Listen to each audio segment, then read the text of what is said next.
ஐந்தாம் தமிழ்ச் சங்க நேயர்கள் அனைவருக்கும் வணக்கம்.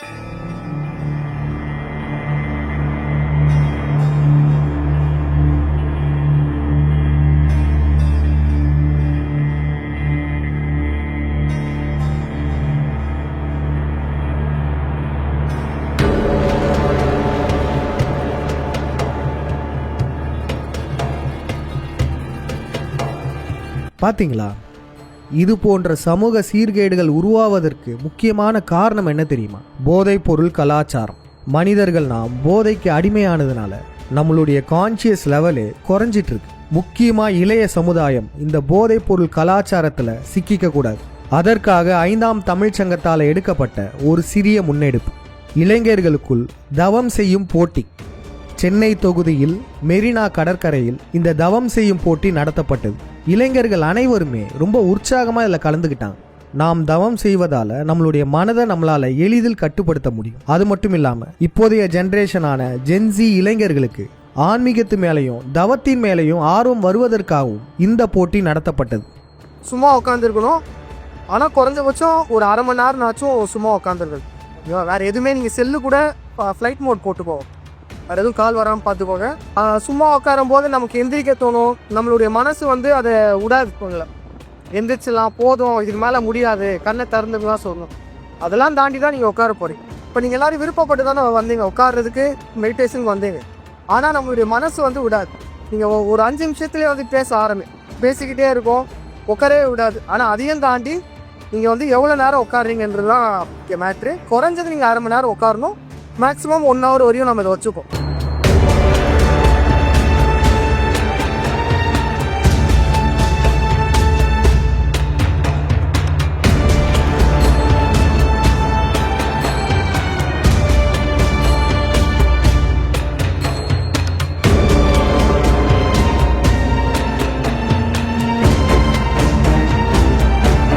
பசங்க கொஞ்ச நேரத்திலே எந்திரிச்சிருவாங்கன்னு நினச்சோம், ஆனால் அதுதான் இல்லை. 1 மணி நேரம் வரையுமே தங்களுடைய மனதை கட்டுப்படுத்தி அவங்களால இருக்க முடிஞ்சது. இப்போ என்னன்னா, நம்ம சும்மா 1 மணி நேரம் உட்காரணுன்றது ரொம்ப ஈஸி தான், ஈஸின்னு நினைப்போம்.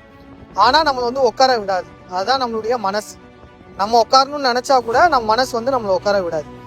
இந்த மனசு தான் நம்மளை கெட்டதுலாம் இருக்குல்ல, நம்ம தவறான செயல்லாம் அது செய்ய தூண்டுறதுமே இந்த மனசு தான். இனிமேல் நீங்கள் விளையாடும் போதோ, இல்லை நீங்கள் வீட்டில் தனியாக இருக்கும்போதோ, இல்லை கிளாஸில் இருக்கும்போதோ உங்களுக்குள்ளே ஒரு குரல் பேசிக்கிட்டே இருக்கும். அந்த குரலை கவனிங்க. பைக் ஓட்டிகிட்டே போவீங்க, உங்களுக்குள்ளே பேசிக்கிட்டே இருப்பான், அதை கவனிங்க. அதே மாதிரி உங்களுக்குள்ளே 2 வாய்ஸ் இருக்கும், 2 பேர் பேசுவாங்க. ஒரு குரல் என்னன்னா நமக்கு தவறானதையே சொல்லிட்டு இருக்கும், நம்ம தப்பான வழியிலே கொண்டு போவோம். ஒருத்தன் நல்லதையே சொல்லுவோம், ஒருத்தன் கெட்டதையே சொல்லுவோம். அதே மாதிரி இப்போ 1 மணி நேரம் உட்காந்துங்களே, இதெல்லாம் சாதாரண விஷயம் இல்லைப்பா. ஏன்னா அது ரொம்ப ரொம்ப கஷ்டமான ஒன்று. நிறைய பேரால் அரை மணி நேரம் கூட ஒழுங்காக உட்கார முடியாது, ஏன்னா அவன் மனசு எழுப்பி விட்டுருவான். பட் நீங்கள் 1 மணி நேரம் அவங்களாம் குளூரில் கூட நடுங்கிட்டு உட்காந்துரு, அதெல்லாம் பெரிய விஷயம். அது நீங்கள் தனியாக இருக்கும் போதும் வீட்டில் அந்த மாதிரி சும்மா ட்ரை பண்ணுங்க. காலையில் இல்லை நைட்டு தூங்குறதுக்கு முன்னாடி சும்மா உட்காருங்க. எவ்வளோ நேரம் உட்கார முடியும்? உங்கள் மைண்டு நீங்கள் உட்காரும்போது என்ன பண்ணுன்னா, பேசுகிறத கம்மியாகிட்டே போகும். ஒரு கட்டத்தில் என்னென்னா, உங்கள் தாட்ஸ் இருக்குல்ல, அவங்க பேசிக்கிட்டே இருக்குல்ல, டக்குன்னு ஸ்டாப் ஆயிடும். அது மட்டும் இல்லாமல் நம்ம 5 சென்சஸ் இருக்குல்ல, 5 சென்சஸ்னால் என்னது? 5 புலன்கள்னு சொல்லுவாங்க. என்னது? பார்க்குறது, கேட்குறது, ஸ்மெல்லு. இந்த 5 புலன்களுமே நீங்கள் உட்காந்துட்டு இருக்கும்போது ஒரு கட்டத்தில் ஒன்றா ஆஃப் ஆகிட்டே இருக்கும். இப்போது ஒரு கட்டத்தில் உங்களுக்கு சவுண்டே சுற்றி கேட்காம இருந்திருக்கும். அது மாதிரி யாருக்கு நான் நடந்திருக்கா? நீங்கள் உட்காந்துட்டு இருக்கும்போது சுற்றி உள்ள என்ன நடக்குதுன்னே கொஞ்ச நேரத்துக்கு தெரியாமல் இருந்துடும். அதுமாதிரி உடம்பு மறுத்து போயிடும். அது மாதிரி நடந்திருக்கா? அது ஏன்னா நம்ம 5 புலனில் ஒன்று தொடு உணர்வு, அது மறுத்துரும். நீங்கள் ரொம்ப நேரம் உட்காந்திங்கன்னா இந்த 5மே ஆஃப் ஆயிரும். ஒரு கட்டத்தில் பிளாங்காக இருப்பீங்க. அதுதான் தவத்தில் எக்ஸ்ட்ரானரியானது. நம்ம ஏதோ ஒரே ஒரு கோல் வச்சிருப்பீங்க, உங்களுக்குள்ள ஒரு கோல் வச்சிருப்பீங்க. சமூகம் ஒன்று செய்யும், உங்களுக்கு அது பிடிக்கும். நான் ஐடி ஃபீல்ட்ல நல்லா சம்பாதிக்கணும், கார் வாங்கணும், பங்களா வாங்கணும், இது மாதிரி ஜாலியா இருக்கணும். ஜாலியா விட மாட்டாங்க, நான் படின்னு சொல்லி அழுத்தம் கொடுக்குறாங்க. நான் ஒரு ஃபுட்பால் பிளேயர் ஆகணும்னு நினைக்கிறேன், ஏதோ ஒன்று நினைப்பீங்க நீங்க. உங்களுக்கு ஒரு கோல் இருக்கும், ஆனா பேரண்ட்ஸ் அதை தடுப்பாங்க. ஆனா அவங்க நல்லதுதான் செய்வாங்க. ஆனா எதுவுமே நீங்க தவறா புரிஞ்சிக்காம அதுக்கு அந்த கோவத்தை என்ன பண்றீங்க, வேற திசைக்கு திருப்பி விட்டுறாங்க. புரியுதுங்களா? நான் சோகமா இருக்கேன், எனக்கு வீட்டுல டென்ஷன் பண்றாங்க வச்சு, எனக்கு ரொம்ப கஷ்டப்படுத்துறாங்க, ஆமாப்பா ஒரு இது சாப்பிடலாம், அப்படி உங்களை திசை திருப்புறது தான் இந்த சமூகம் உங்களை கட்டமை வச்சிருக்கு. உங்களுக்கு எல்லாமே செய்யறதுக்கு, உங்களுக்கு எல்லாமே நல்ல வழியில போறதுக்கு, நம்மளோட வரலாறுலாம் என்ன, நம்ம முன்னோர்கள்லாம் யாருன்றது தெளிவா நாங்க வந்து எல்லா விளக்கமும் கொடுத்துருக்கோம். இப்ப நீங்க நல்லா இருந்தாதான் எங்க எதிர்காலம் இருக்கும், என் பள்ளிகள் நல்லா இருப்பாங்க, உங்களை பார்த்து என் பசங்க நல்லா இருப்பாங்க. புரியுதுங்களா? இதை நோக்கி தான் நாங்க பயணிக்க சொல்றோம்.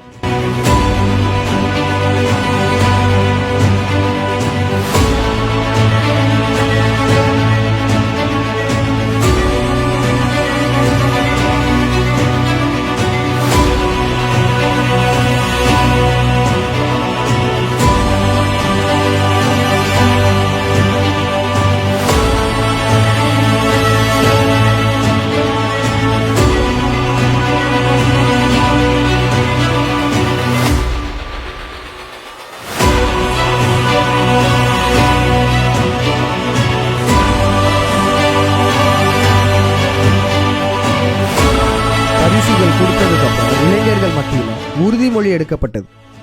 ஒழுக்கத்தை என் உயிரினும் மேலாக மதிப்பேன். நாட்டையும் வீட்டையும் நாசமாக்கும் எந்தவித போதைப் பொருள் கலாச்சாரமும் நான் செல்ல மாட்டேன். என் தாய் தந்தை ஆசிரியர் மற்றும் பெரியோரின் பெயரை பெருமைப்படுத்துவேன். அவ்வப்போது என் மனதை கவனிப்பேன். என் மனம் தவறான வழியில் செல்ல நினைத்தாலும் மனதை கட்டுப்படுத்தி நேர் வழியில் செல்வேன். என் சக நண்பர்களையும் தீய வழியில் செல்ல விட மாட்டேன். இந்த சத்திய யுகத்தில் ஆசீவகம் காட்டும் அற வழியில் நடப்பேன் என்று உறுதி கூறுகிறேன்.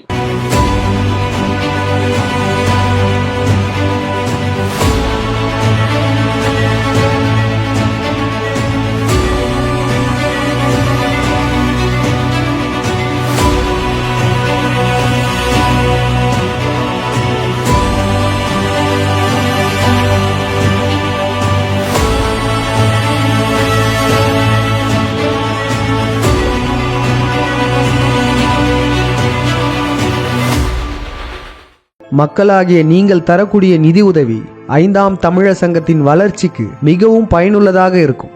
உங்களால் முடிந்த நிதி உதவியை அளிக்க விரும்புவோர் திரையில் காணக்கூடிய இந்த ஜிபே நம்பர் மற்றும் இந்த அக்கவுண்ட் நம்பருக்கு பணம் செலுத்தலாம். நன்றி, வணக்கம்.